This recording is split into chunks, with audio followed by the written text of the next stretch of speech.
recently I finished reading Second Kings and I started reading Jeremiah, and I didn't realize, but these stories are actually interlinked. But when I was reading it, yeah, do you know what dawned upon me?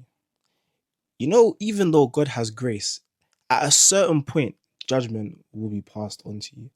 And it just made me deep, yeah. You know those times you've done something you weren't supposed to do. You said, "Oh, last time, or one more time, one more time, one more time." Like you went to that day party you know you shouldn't have gone, or you went back to the ex you know you shouldn't have done. Oh, it's the last time minute type of thing.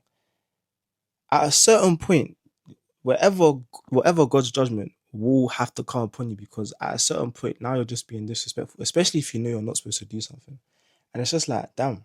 Because you see in Jeremiah, yeah, in this first verse, God is literally telling Jeremiah that he's going to pronounce his judgment on his people because of their wickedness and forsaking him, and burning incense to other gods, and then worshipping what their hands have made.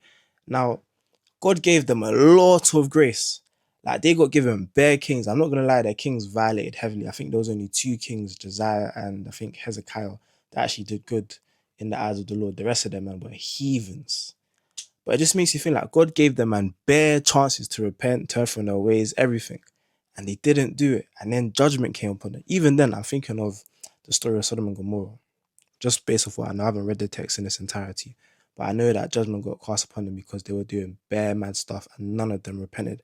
I said, raw, us, if we don't, pattern up, change our ways and repent, eventually at a certain point in time, God's judgment does have to come to us. And it's like, damn, you know, it made me rethink how I live life, because like, damn, that time when I say one more time, nah, man, because off that one more time, now God's got to do his judgment and I'm finished. But yeah, just a thought that I got from my Bible study.